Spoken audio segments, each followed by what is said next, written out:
Dear students, remaining portion of lecture number 13.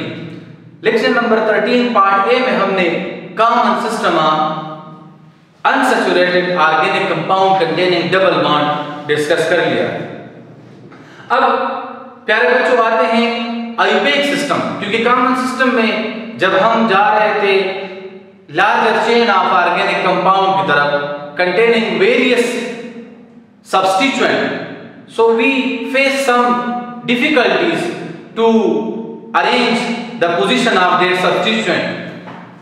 अब चूंकि हमने इसमें पहले डिस्कस कर लिया कि हम एक ऐसे सिस्टम के लिहाज से भी ऑर्गेनिक कंपाउंड की नेमिंग कर सकते हैं जिसमें हमें ये मुश्किलात नहीं आएंगे, इन मुश्किलात का सामना नहीं करना पड़ेगा, और वो है IUPAC सिस्टम। आयुपेक सिस्टम लोग इसको कहते हैं international union for pure and applied chemistry. इस सिस्टम के मुताबिक हम ऑर्गेनिक कंपाउंड के नाम लिख सकते हैं। इस सिस्टम के लिहाज से ईटा में अगर वो इंजीनियरिंग का पेपर हो या मेडिकल का पेपर हो या नर्स का कोई टेस्ट है या कोई अदर कंपेटिटिव एग्जाम है, तो MCQs आते हैं कि right the IUPAC name of given compound, what is the IUPAC name of given alkyne, what is the IUPAC name of dash compound, जो कि बाद में हम डिस्कस करेंगे कि अल्कीन के नोमेनक्लेचर के लिहाज से कौन कौन से MCQs आएंगे। आयुपेक सिस्टम अल्केन का हम डिस्कस कर चुके हैं, तो इस रूल से आप लोग आशना है, वाकिफ हैं कि आयुपेक सिस्टम में हम सर्टेन रूल्स फॉलो करते हैं, जिनमें सबसे पहले जो है वो क्या है, सिलेक्शन ऑफ कार्बन चेन। प्यारे बच्चों, सिलेक्शन ऑफ कार्बन चेन के लिए आप लोग ने अब एक चीज याद रखना है, वो क्या है, जब कभी भी आपको कोई ऑर्गेनिक कंपाउंड दे दे, वो जो भी ऑर्गेनिक कंपाउंड हो, तो आप पहले कार्बन चेन वो वाला सेलेक्ट करोगे जिसमें ज्यादा से ज्यादा कार्बन एटम हो, एक शर्त। दूसरा शर्त, उसमें डबल बॉन्ड भी हो। अगर आप कहें right the name of given alkyne, तो कंपाउंड का तो आपको स्ट्रक्चर मिला होता है, नाम सेलेक्ट करने के लिए आप क्या करोगे, longest chain of carbon atom containing double bond, double bond वाले कार्बन चेन को आपने सेलेक्ट करना है। सिलेक्शन ऑफ कार्बन चेन, किस चेन को सेलेक्ट करेंगे, longest carbon chain having double bond, मतलब हम उस कार्बन चेन को सेलेक्ट करेंगे जिसमें डबल बॉन्ड और ज्यादा से ज्यादा कार्बन एटम हो। सेकंड पॉइंट ये है, हम नंबरिंग देंगे। इससे पहले हमने कहा था कि सिंबल से उसके कार्बन डबल बॉन्ड को शो करेंगे, लेकिन अब यहां पर हम नेचुरल नंबर यूज करेंगे। अब हम डबल बॉन्ड या पोजीशन ऑफ सब्स्टिट्यूएंट को मेंशन करने के लिए क्या यूज करेंगे, नेचुरल नंबर n यूज करेंगे, 1 2 3 4 एंड सो ऑन। तो देखिए अब क्लियर हो गया ना, सिंबल्स की लिमिटेशंस हैं, नेचुरल नंबर की लिमिटेशन नहीं है। कार्बन एटम अगर इंफिनिटी तक जा सकते हैं, तो इन नंबर में भी हम इंफिनिटी तक जा सकते हैं, हमें कोई भी नहीं रोक सकता। तो इसलिए हम कॉमन सिस्टम में और आयुपेक सिस्टम में क्या चेंज लाएंगे, उनमें सिंबल्स थे जो लिमिटेड थे, इनमें हम क्या करेंगे 1 2 3 4 5 6 लिखेंगे, जो कि लिमिटेड नहीं है। तो अब यहां हम कहां से नंबरिंग स्टार्ट करेंगे, कार्बन चेन को जब हम नंबर्स देंगे कार्बन एटम को, तो कहां से स्टार्ट करेंगे, उस एंड से नंबरिंग स्टार्ट करेंगे जहां से डबल बॉन्ड को कम से कम नंबर मिल जाए। नंबरिंग कहां से स्टार्ट करेंगे, numbering should be started from the end that give smallest possible number to the double bond. बेटा रिपीट कर रहा हूं, नंबरिंग कहां से स्टार्ट करेंगे, उस एंड से नंबरिंग स्टार्ट करेंगे जहां से डबल बॉन्ड को कम से कम नंबर मिल जाए। अब तीसरा जो पॉइंट है वो है आइडेंटिफिकेशन ऑफ सब्स्टिट्यूएंट। हमारे पास दो तरह के सब्स्टिट्यूएंट हो सकते हैं, सिमिलर भी और डिफरेंट भी। अगर सिमिलर है मतलब दो सेम सब्स्टिट्यूएंट है तो उसके लिए हम लिखेंगे di along with position of carbon atom, tri अगर 3 है along with position of carbon atom। और अगर डिफरेंट सब्स्टिट्यूएंट है मतलब एक सब्स्टिट्यूएंट स्टार्ट होता है B से, दूसरा M से, तीसरा N से, तो हम क्या करेंगे B वाला पहले लिखेंगे, M वाला बाद में लिखेंगे, N वाला उसके बाद लिखेंगे, मतलब अल्फाबेटिकल ऑर्डर उसके लिए फॉलो करेंगे। Fourth one, name of the compound. हम जब नाम लिखेंगे तो पहले क्या लिखेंगे, name of substituent, second one name of compound, parent name. पहले सब्स्टिट्यूएंट जो साइड पर ग्रुप अटैच है उसको पहले लिखेंगे और जितने हमने पेरेंट चेन सेलेक्ट किया लार्जेस्ट चेन तो उसमें जितने कार्बन एटम है वो पेरेंट नेम होगा, उसको आखिर में लिखेंगे। ये क्लियर? अब इसकी प्रैक्टिस करते हैं कि अगर हमें ये एग्जांपल मिला है, एग्जांपल नंबर 1, तो हम इस कंपाउंड को किस तरह लिखेंगे, इसका नाम किस तरह लिखेंगे? तो पहला हमारा पॉइंट क्या है, select the longest continuous chain of carbon atom containing double bond. तो हमारे पास एक ही चेन बनता है, ये फर्स्ट रूल हमने फॉलो कर लिया। Second, numbering. नंबरिंग किस एंड से स्टार्ट करेंगे? उस एंड से नंबरिंग स्टार्ट करेंगे जहां से डबल बॉन्ड को कम से कम नंबर मिल जाए। तो अगर मैं इस साइड से नंबरिंग स्टार्ट करता हूं तो देखिए 1 2 3 4 5 6 डबल बॉन्ड को 3rd नंबर मिलता है। इस एंड से नंबरिंग स्टार्ट करता हूं तो फिर भी डबल बॉन्ड को 3rd नंबर मिलता है। तो अब हम इस कंपाउंड को देखते हैं। अगर इस कंपाउंड में देखें एग्जांपल नंबर 1 में, तो हम पहले longest chain of carbon atom को सेलेक्ट करेंगे, ये वाला हमारा लॉन्गेस्ट चेन हो गया। अब अगर इसमें हम नंबरिंग करते हैं तो नंबरिंग किस एंड से स्टार्ट करेंगे? अगर मैं अपने राइट हैंड साइड से स्टार्ट करता हूं तो 1 2 3 4 5 6 सेकंड कार्बन के ऊपर डबल बॉन्ड है, लेकिन अगर लेफ्ट हैंड साइड से स्टार्ट करता हूं तो 4th कार्बन पर आता है। तो according to the rule longest chain हमने सेलेक्ट कर लिया है। सेकंड पॉइंट ये है कि नंबरिंग ऑफ कार्बन चेन हम इस तरह करेंगे कि डबल बॉन्ड को कम से कम नंबर मिल जाए।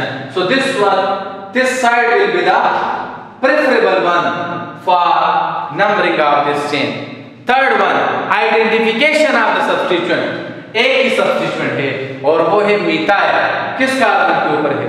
4 के ऊपर। तो हमारा सब्स्टिट्यूएंट भी आइडेंटिफाई हो गया है। अब नेम ऑफ कंपाउंड, तो पहले ये सब्स्टिट्यूएंट लिखेंगे अलॉन्ग विद देयर पोजीशन और फिर पेरेंट चेन। तो इसका नाम क्या होगा? 4 मिथाइल। किस पोजीशन पर डबल बॉन्ड है? 2। सो 2 कितने कार्बन है? 6 हेक्स में लिख लूंगा और डबल बॉन्ड के लिए इन। तो कंपाउंड का नाम क्या होगा? 4 मिथाइल 2 हेक्सेन। सेकंड एग्जांपल में हमारे पास लार्जेस्ट चेन यही एक है, इसमें डबल बॉन्ड भी है। नंबरिंग इससे पहले मेंशन कर दिया, दोनों एंड से हम इसकी नंबरिंग कर सकते हैं क्योंकि दोनों साइड से कार्बन एटम को 3rd पोजीशन मिल रहा है जिसमें डबल बॉन्ड। 2 सब्स्टिट्यूएंट है, एक भी मिथाइल है दूसरा भी मिथाइल है, तो इसके लिए मैं अब लिखूंगा एक सब्स्टिट्यूएंट 3rd पोजीशन पर है और दूसरा 4th पर। मैं 3 डाइमिथाइल नहीं लिखूंगा या 4 डाइमिथाइल नहीं लिखूंगा। क्यों?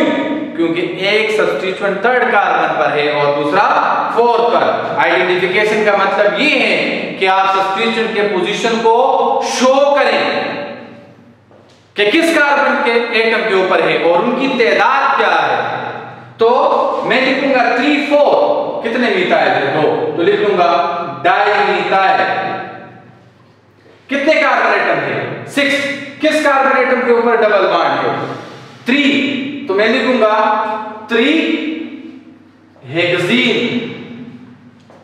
ये 3 डबल बॉन्ड की पोजीशन को शो कर रहा है और हेक्सेन शो करता है कि इनमें डबल बॉन्ड है, अल्कीन है। अब ये तो सिमिलर सब्स्टिट्यूएंट की बारी आ गई। अब आते हैं जब डिफरेंट सब्स्टिट्यूएंट हो, तो ये कंपाउंड है, इसका नाम हम किस तरह रखेंगे? पहले हम क्या करेंगे? Very good, selection of longest chain of carbon atom. ये हमारे पास हो गया है लार्जर चेन, इसी में कार्बन है। अब नंबरिंग किस एंड से स्टार्ट करेंगे? अगर राइट हैंड साइड से नंबरिंग करता हूं 1 2 3, थर्ड नंबर मिलता है डबल बॉन्ड को। अगर लेफ्ट हैंड साइड से करता हूं नंबरिंग तो 1 2 सेकंड नंबर मिलता है। तो according to the rule numbering should be started from the end that give smallest possible number to the double bond. So this one will be the preferable one. अब बेटा देख ले, दो point हमने follow कर लिए हैं, largest chain of carbon, chain containing double bond, और numbering of carbon atom giving least possible number to the double bond. Third जो पॉइंट है वो है आइडेंटिफिकेशन ऑफ सब्स्टिट्यूएंट। हमारे पास कितने सब्स्टिट्यूएंट है? 3, एक ब्रोमीन, एक मीथाइल, एक आयोडीन। ब्रोमीन स्टार्ट होता है बी से, मीथाइल स्टार्ट होता है एम से, आयोडीन स्टार्ट होता है आई से। अल्फाबेटिकल ऑर्डर में पहले क्या आएगा? वेरी गुड, बी, फिर आई, फिर एम। तो हम बी ऑर्गेनिक कंपाउंड का जब नाम लिखेंगे पहले सब्स्टिट्यूएंट लिखेंगे, फिर पेरेंट नेम। तो सब पेरेंट नेम उसका होगा जिसमें larger carbon, large number of carbon atom. अब सब्स्टिट्यूएंट हमारे पास है 3, तीनों डिफरेंट है, तो हम इसका अल्फाबेटिकल ऑर्डर के लिहाज से अरेंजमेंट करेंगे। तो हम लिखेंगे ब्रोमीन, तो ब्रोमीन किस कार्बन पर है? सेकंड पर। तो मैं लिखूंगा इस कंपाउंड का नाम 2 ब्रोमो, फिर 4 आयोडो, फिर 2 ब्रोमो 4 आयोडो,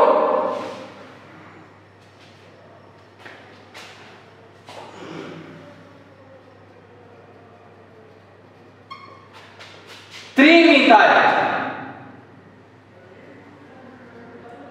देन 3 मीथाइल के बाद डबल बॉन्ड किस कार्बन पर है? Second, 2 pentene. अब अल्फाबेटिकल ऑर्डर देखिए फॉलो हो गया है ना, brom B I M. Substituent different है तो हमने अल्फाबेटिकल ऑर्डर में लिख लिया है, हालांकि उनके पोजीशन डिफरेंट है। Forget about the position of substituent. If you have different substituent then you must follow alphabetical order while writing their name. Now if we have an example like this, so how you can write its name? First you have to follow rule 1, that is selection of carbon chain. तो देखें हमारे पास कितने chain बनते हैं? 1 2 3 4 5, 1 2 3 4 5। क्या ये सही है? जिसके ख्याल में ये सही है तो वो गलत है। क्यों? कहते हैं select the longest continuous chain that contain maximum number of carbon atom having double bond. आपने उस कार्बन चेन को सेलेक्ट करना है जिसमें कार्बन एटम की तादाद भी ज्यादा हो लेकिन डबल बॉन्ड भी हो। तो अगर हम इसको देखें तो इसमें 5 कार्बन आते हैं, इनमें भी 5 कार्बन है, इनमें भी 5 कार्बन है, इसमें देखते हैं यहां पर C2H5 का मतलब क्या है? 2 कार्बन। तो अब इसको काउंट करते हैं तो 1 2 3 4 5 6, कौन सा सही होगा? ये वाला सही होगा। अब इसको मैं ओपन करके अगर लिख लूं तो C2H5 को हम लिख सकते हैं ना, CH2 CH3। अब आप देख लें हमारा longest continuous chain of carbon atom कौन सा है जिसमें double bond? Longest continuous chain of carbon atom containing double bond ये वाला। इसमें ज्यादा से ज्यादा 6 कार्बन है इसमें, बाकी में 5 बनते हैं। So this one will be the preferable parent chain. अब इसके बाद हम नंबरिंग करेंगे। तो अब हम नंबरिंग अगर इस से करते हैं 1 2 3 4 5 6 तो थर्ड पोजीशन मिलता है डबल बॉन्ड। और अगर इस से नंबरिंग करते हैं 1 2 3 4 5 6 दोनों साइड से डबल बॉन्ड को सेम नंबर मिल रहा है। अगर इस से मैं नंबरिंग करूं तो क्या ये सही होगा? अकॉर्डिंग टू द रूल अब ये गलत होगा। अब यहां रिस्ट्रिक्शन है, अगर दोनों साइड से डबल बॉन्ड को सेम नंबर मिल रहा है लेकिन एक साइड पर सब्स्टिट्यूएंट ज्यादा है दूसरे साइड पर कम है तो फिर हम उस एंड से नंबरिंग करेंगे जिस एंड पर ज्यादा से ज्यादा सब्स्टिट्यूएंट अटैच हो। तो अब इसके लिए प्रेफरेबल एंड ये वाला है। अब इस कंपाउंड का नाम किस तरह लिखेंगे? How you can write name of this compound? इस कंपाउंड का नाम, हमारे पास सब्स्टिट्यूएंट कौन कौन से हैं? Methyl, chlorine, bromine and methyl. तो इस कंपाउंड का नाम हम किस तरह लिखेंगे? इस कंपाउंड का नाम होगा, इस कंपाउंड का नाम बी, सी और एम है। तो पहले हम क्या लिखेंगे? हमने longest continuous chain of carbon atom, numbering of carbon atom, अब आइडेंटिफिकेशन ऑफ सब्स्टिट्यूएंट कर लिए। नेम ऑफ द कंपाउंड के लिए अब आप वेलकर आगे फॉलो करेंगे बिकॉज़ वी हैव हेटेरो और डिफरेंट सब्स्टिट्यूएंट। तो पहले हम लिखेंगे 3 ब्रोमो 2 क्लोरो, फिर मिथाइल। सो एक मिथाइल है सेकंड कार्बन पर और एक ये 4 पर, 2,4 डाइमिथाइल थर्ड पोजीशन पर डबल बॉन्ड, 3 हेक्सीन। अब ये वाला एग्जांपल आपको क्लियर हो गया होगा। If we have an example like this so you can right